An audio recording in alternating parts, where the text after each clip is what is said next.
الحمد لله وحده والصلاة والسلام على من لا نبي بعده لا نبي بعده ولا رسول بعده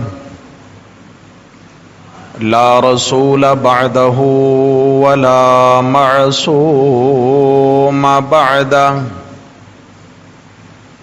أما بعد فأعوذ بالله من الشيطان الرجيم بسم الله الرحمن الرحيم ثم أماته فأقبره الآية صدق الله ومن أصدق من الله قيلا اللهم صل على سيدنا ومولانا محمد وعلى آل سيدنا ومولانا محمد وبارك وسلم عليه. لائق صد عزت و احترام بزرگان ملت، نوجوان بھائیوں، عزیزو دوستو، اسلامی احکام کا سیکھنا ہر بالغ مسلمان مرد و عورت پر فرض ہے. دین کا سیکھنا فرض ہے. اعمال کی اصلاح اور قلبی احوال کی اصلاح فرض ہے. جائز ناجائز، پاک ناپاک،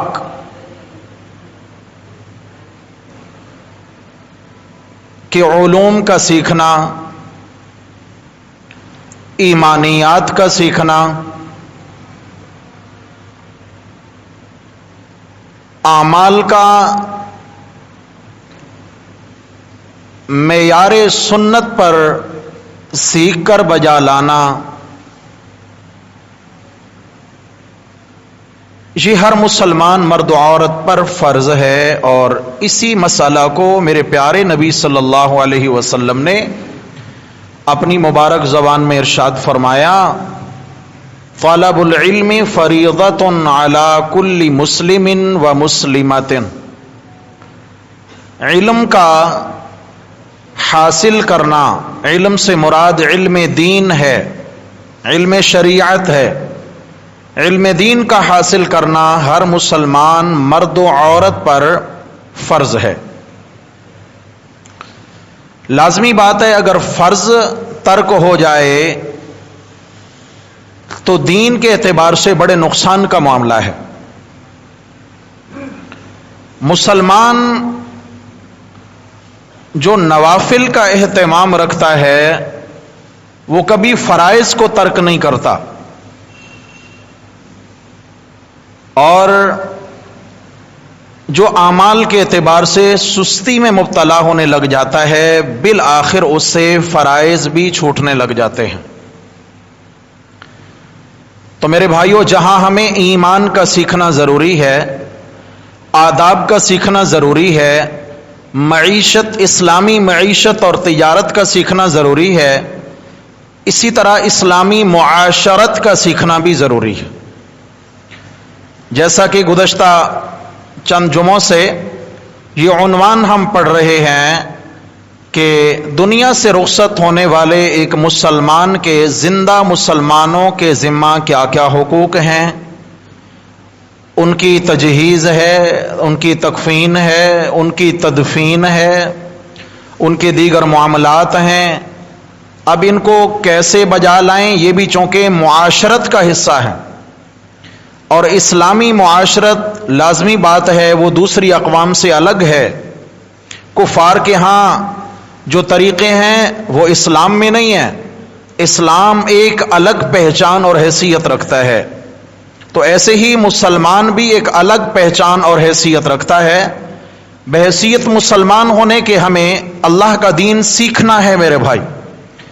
اچھا، پھر میت کو غسل دینا ہے، کفن دینا ہے، جنازہ پڑھانا ہے، دفن کرنا ہے، یہ صرف علماء کی ذمہ داری تھوڑی ہے کہ ہم نے اس کو صرف علماء کے ذمہ ڈال دیا. بھائی مولوی صاحب ہیں وہ غسل بھی دے دیں گے، اور مولوی صاحب ہیں وہ جناب جنازہ بھی پڑھا دیں گے، اور مولوی صاحب پھر دفن بھی کر دیں گے، اور بس ہم تو ہو گئے بالکل فارغ. یہ بات نہیں ہے میرے پیارے بھائی. بحیثیت مسلمان ہم سب پر ان احکامات کا بجا لانا فرض ہے. بعض چیزیں فرض عین ہیں، بعض فرض کفایہ ہیں، بعض سنت مؤکدہ ہیں، تو ان کو سیکھنا ضروری ہے.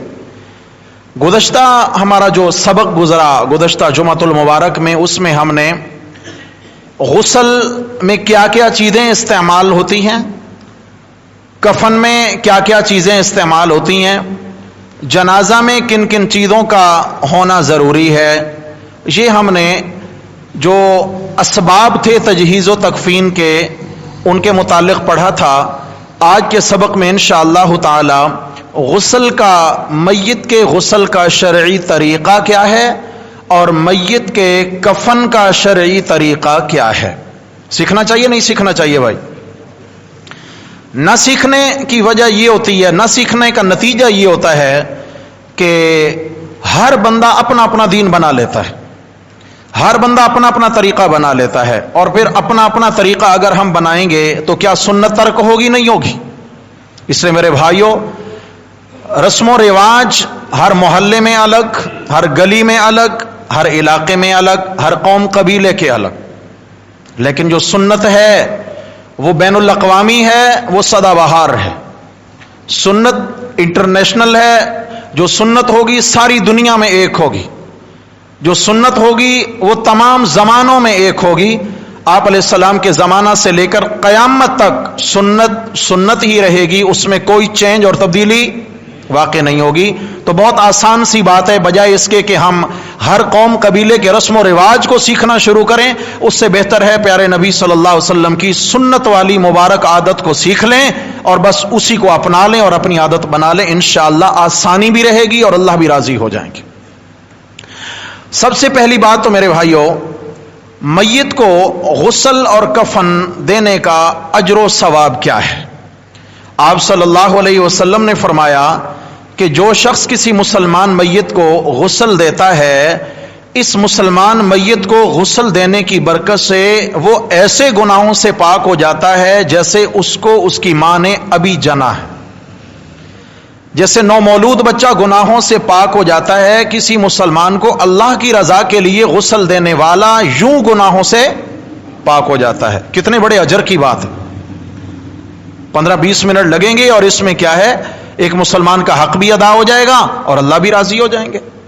اور ساتھ ہی اسی روایت کے الفاظ ہیں، آپ صلی اللہ علیہ وسلم نے فرمایا کہ جو کسی میت پہ کفن ڈالتا ہے، اس کو کفن پہناتا ہے، یعنی اپنی جیب سے اپنے خرچے پہ اس پہ کفن ڈالتا ہے، اللہ تعالیٰ اس کفن ڈالنے والے کو دن قیامت کے جنت کا جوڑا پہنائیں گے. اب جنت کا جوڑا کیسے پہنائیں گے؟ جنت میں لائیں گے تو جنت کا جوڑا پہنائیں گے، یعنی دخول جنت کا بھی وعدہ ہے اور جنت کی نعمتوں کے عطا کرنے کا بھی وعدہ ہے. اس لیے میرے بھائیوں، ہمیں ایک تو اہتمام سے یہ ہے کہ کم از کم اپنے عزیز و اقارب میں، اپنے والدین ہیں، اپنے بہن بھائی ہیں، اپنے رشتہ دار ہیں، دوستدار ہیں، محلے کے ہیں، دیندار لوگ ہیں، ان کے غسل کا معاملہ آئے تو ہمیں پیش ہونا چاہیے. اس معاملے میں نہ تو ڈرنا چاہیے، کوئی جنات ونات نہیں پکڑتے ہیں، اور نہ ہی اس معاملے میں اللہ معاف فرمائے قابل نفرت نہیں ہوتی ہے میت. جیسے زندگی میں اس کے حقوق ہیں، اب بھی اسی طرح اس کے حقوق ہیں. قابل نفرت نہیں سمجھنا چاہیے.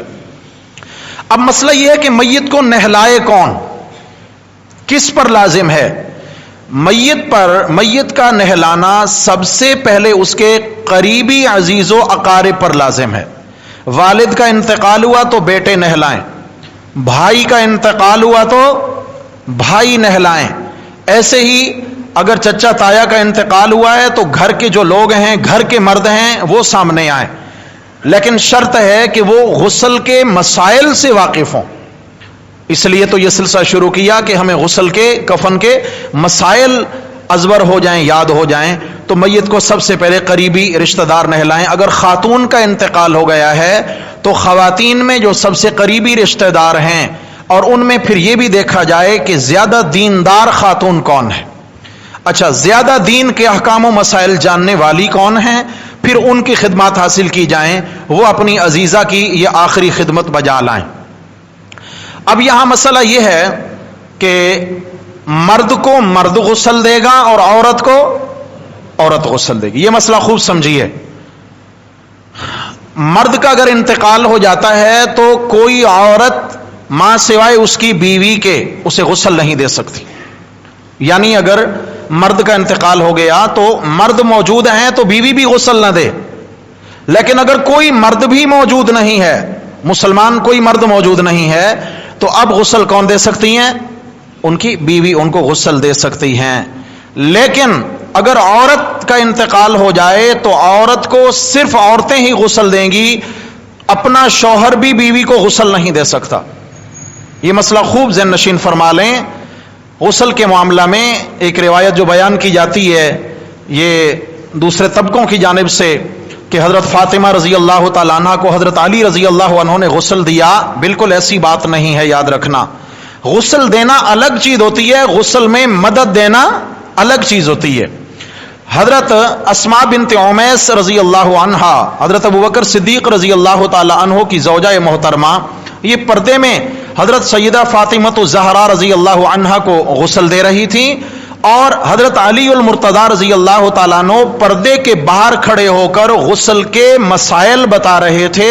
اور ساتھ ہی کیا تھا، باہر سے چیزیں پکڑا رہے تھے، مثلا پانی ہے، خوشبو ہے، کفن ہے، یہ چیزیں باہر سے پکڑا رہے تھے اور پردے کے باہر کھڑے ہو کر اب غسل میں مدد دے رہے ہیں، غسل دے نہیں رہے.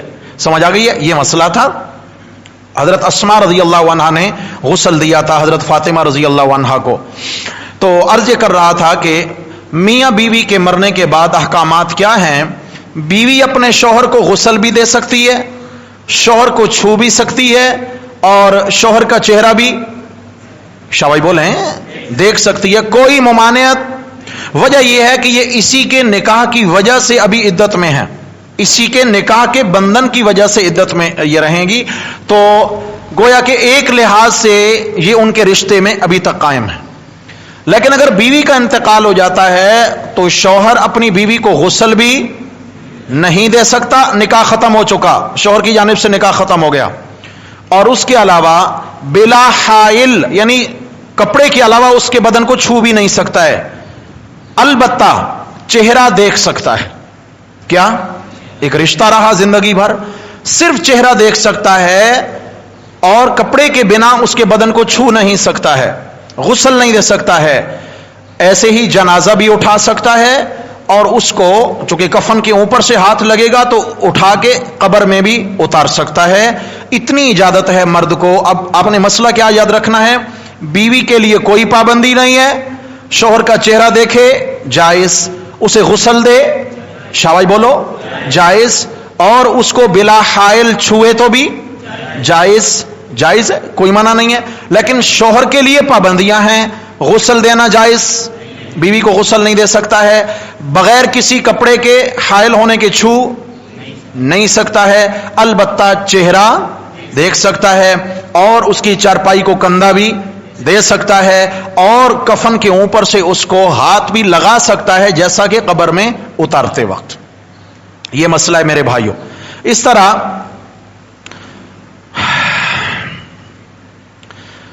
چھوٹے بچے جو فوت ہو جاتے ہیں، نابالغ بچے، اگر اتنا چھوٹا بچہ ہے جیسے بالکل معصوم ہے، نو مولود ہے، یا دودھ پیتا بچہ ہے، یا ہم یوں کہہ دیں کہ ابھی وہ مراہق نہیں ہوا، یعنی 7 سال سے اوپر ابھی اس کی عمر نہیں گئی ہے، 7 سال سے کم عمر کا بچہ ہے، لڑکا ہے تو اس کو خواتین غسل دے سکتی ہیں.